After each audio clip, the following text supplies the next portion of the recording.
Am I the antagonist for not giving my nephew his birthday gift? Just bear with me for a moment. My 29 female nephew, Josh, 12M, is quite spoiled.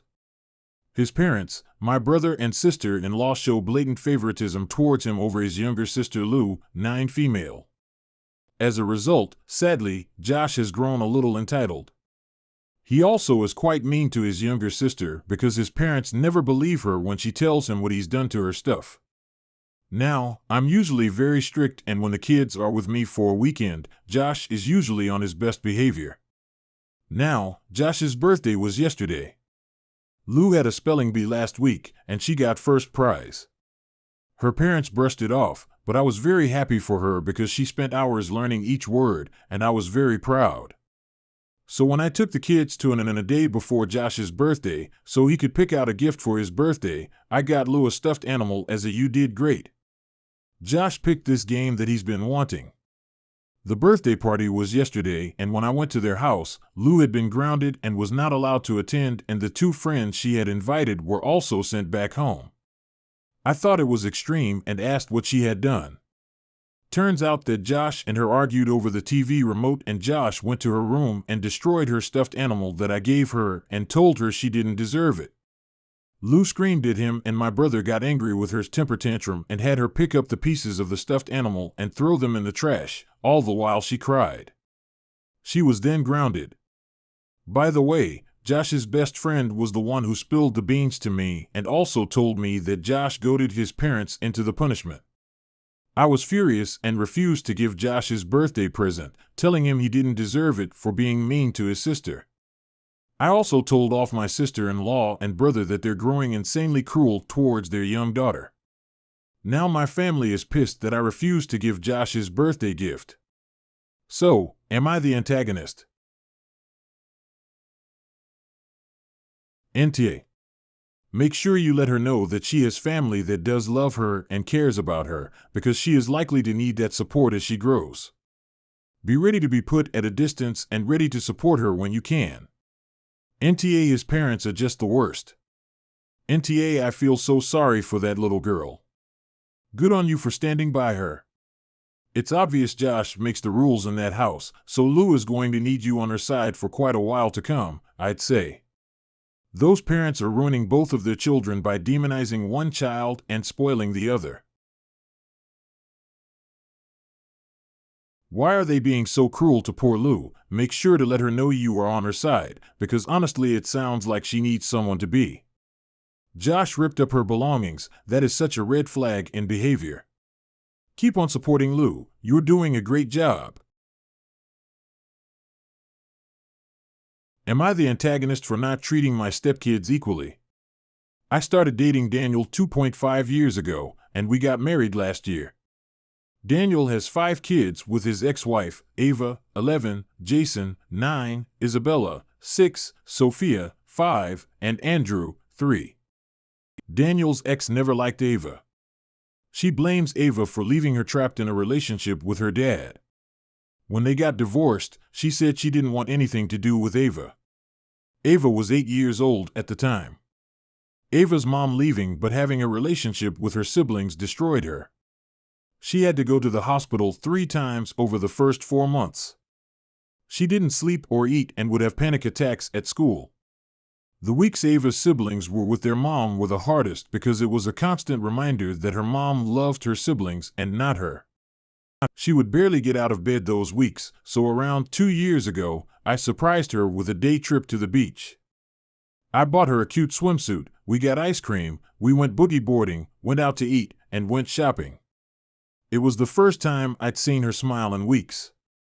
I noticed it was helping Ava, so we started to go out more and more. When her siblings are here, it's something small like dinner before therapy, but when they're not here, we go camping, we go hiking, we try new restaurants, we go back to the beach, etc. And she loves it. I don't spend nearly as much one-on-one time with the other 4 kids for 2 reasons. These kids already have a mom that loves them, and they don't need it as much. It is so much easier to do anything with 1 kid than 5. When I spend time with Ava, I stick her in my Honda, and we go. When I have all 5 kids, we take a big passenger van, and they fight over everything. It takes twice as long to go somewhere because I keep having to pull over and break up a fight.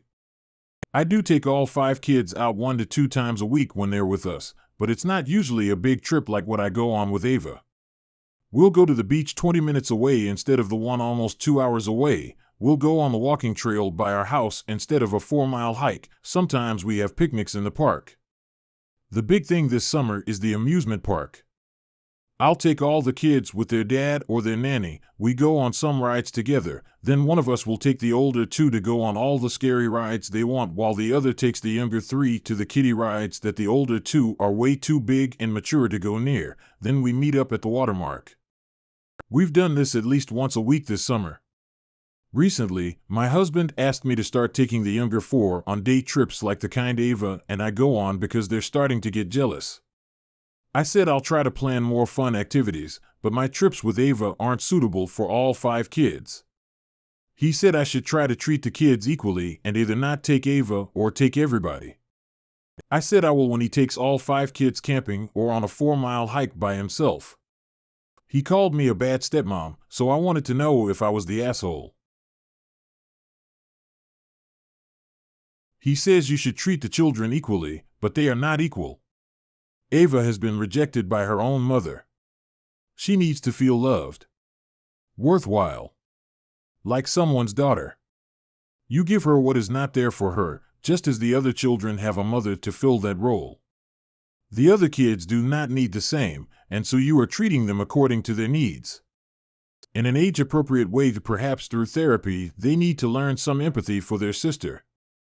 They are not the ones being left behind, the one being left. And your partner calling you a bad stepmom when you are the opposite is well out of line. NTA. That poor little girl. You may not have come up with a perfect solution for helping this child, and it may be unfair to her siblings, but you are putting a hurting child first. She's lucky to have you. NTA. I can see the other kids viewing it as unfair, however Ava needs a mother and they just need a stepmother. They weren't abandoned. Their dad should realize this. In the long run the others might be grumpy, but you are going to save Ava a lot of trauma by being there for her. A good middle ground, I would think, would be doing one-on-one things with the others at least twice a year. At least the 9-year-old, the things you do aren't super age appropriate with the toddler. While in an ideal world you could treat them all the same, it's obviously that Ava needs some motherly attention and love. The other kids have all had their mother to provide the things a mother does, but Ava did not, and she needs that to grow into a normal functioning adult. Am I the antagonist for refusing to choose between my daughters? Husband and I have 2 daughters, Erica 23 female and Sarah 25 female. Much to my disappointment, they've never gotten along even as kids. They were always fighting. I had always hoped they would grow out of it, but it just never happened. I've tried very hard to encourage them to grow together, as it was always my wish for them to be best friends and take care of each other when I'm gone. Nothing worked, and they seemed bent on hating each other. Some backstory: when the Sarah moved out for college, she stopped talking to Erica entirely. This seemed really harsh to me, and I told her that. During this time, I grew closer with Erica, as she was still at home and Sarah seemed to want nothing to do with us. We were both hurt by Sarah's actions. When Erica went to college, Sarah seemed to make an effort to get along with her, and I was really excited. But something happened. Sarah said that Erica was bullying her and blocked her on her phone. Erica told me that Sarah had blocked her, so I texted Sarah demanding to know why. Sarah said that Erica was name-calling and blowing up her phone. I told Sarah she needed to get over it because family is family, and you can't just block family for no reason. It seemed very immature to me, and I was very annoyed. It's been about 2 years and Sarah hasn't had a relationship with Erica since. Every time I see Sarah, I try to remind her that Erica loves her and tell her about the realities of the situation, that Sarah is successful and Erica just gets jealous sometimes. Sarah always seems really upset when I bring up Erica and gets moody. Sarah is now getting married. At Sarah's engagement party, to which Erica was not invited, which really disappointed me, I told Sarah that Erica was happy for her, but it was hard for her, having her sister be successful like this. Sarah seemed annoyed and brushed me off. Since the party, I've been trying to get a straight answer from Sarah whether Erica is invited to the wedding. I brought it up a few times when Sarah was talking about the wedding, and she ignored me. Eventually, she snapped at me that she hasn't had a relationship with Erica in many years and she didn't know why you would expect her to be there. I was horrified. In my view, Sarah's childish, vengeful antics have gone too far. You just don't treat family like this, not inviting them to your wedding? My heart is broken, as I want them to take care of each other, and I don't know why they refuse to do so. I want nothing to do with the wedding at this point. I'll attend, but I have no desire to help a daughter who treats family like this. I feel like Sarah is just asking me to pick between her and her sister, and I want nothing to do with it.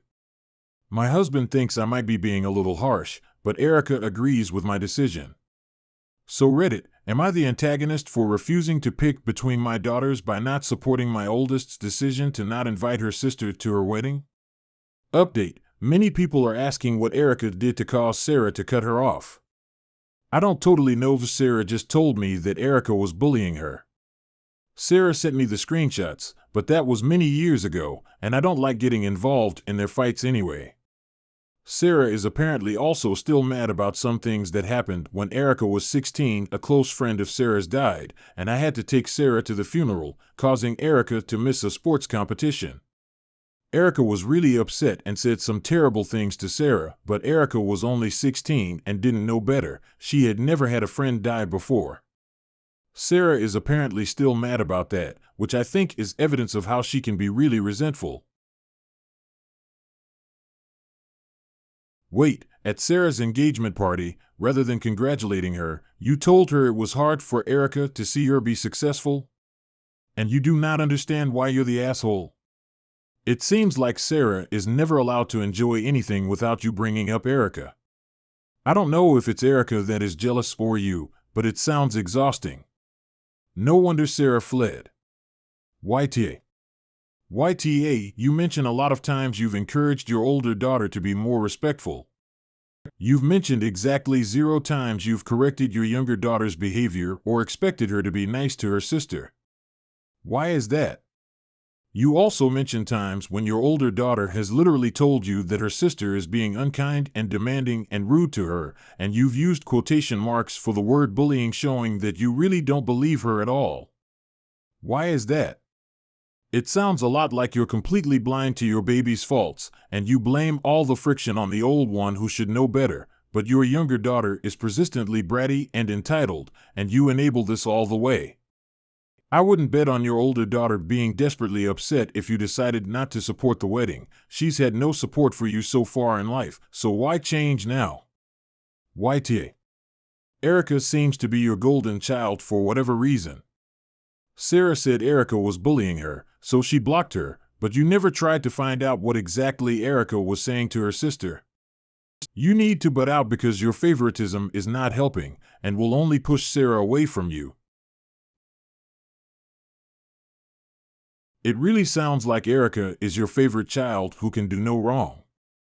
Sarah seems to have her head on straight and wouldn't have blocked Erica for no reason. What you said at Sarah's engagement is just plain awful. Stop playing favorites. Sarah is obviously going to be resentful of Erica because you are treating her far nicer. I wouldn't be surprised if Sarah cuts you out of her life next. You would deserve it.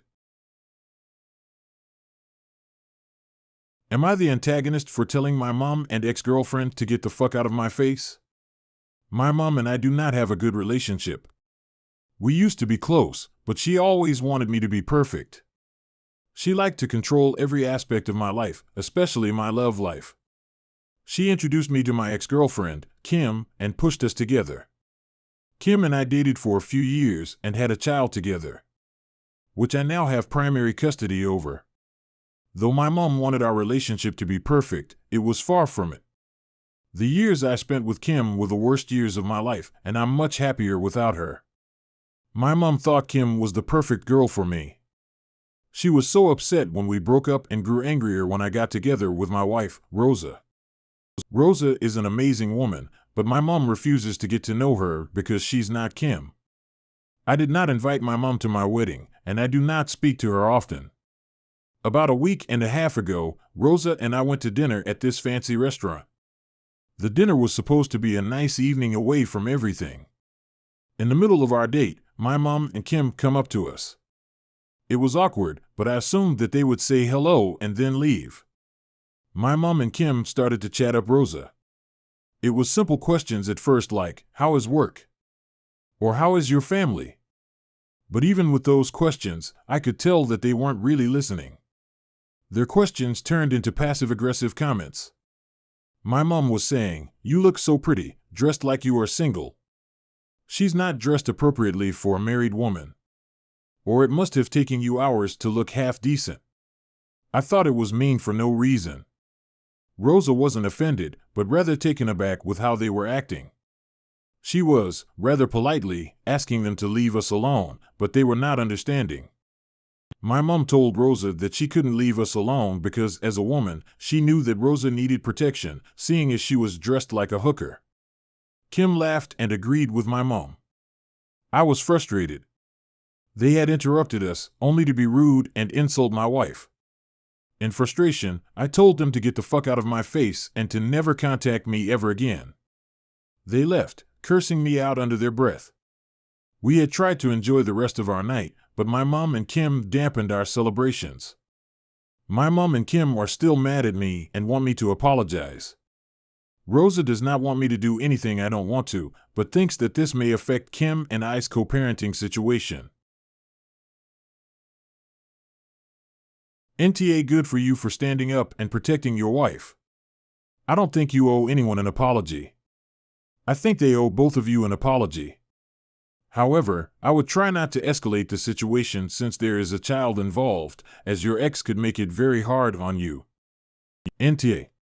Rosa might be right about pending issues. I strongly recommend keeping notes about everything and recording all calls between you or Rosa and your mom or Kim. In the future, ask the waitstaff or manager to get them away from you. NTA. Good on you for standing up for your wife. P.S. If your country allows it, tell your mom she's welcome to marry Kim. You are not in the wrong here at all. You stood up for your wife and don't owe anybody an apology. In fact, I think you are owed one. Your mom is acting insane and so is your ex. They sound awful, and I'm sorry you have to deal with them. Am I the antagonist for telling my sister that she is as bad as our father? I, 28 female, have an older sister, 33 female. Our parents divorced when we were 4 and 9. Our mother got full custody because our father was not a good person. Then our father kidnapped us. From 4 to 16, I lived with her and our father in a cult. It was your run-of-the-mill Christian cult. Homeschooled, forced to dress modestly, any type of independence is seen as sinning, etc. When I was 16, the cops finally arrested him, and we were reunited with our mom. The first few years of freedom were wild. We finally got to grow as individuals, experience normal life, and face our traumas in therapy. My sister became a tattooed, pink-haired career woman. I went to college, worked for a couple of years, met a good man, and decided that being a Psalm is what I really want.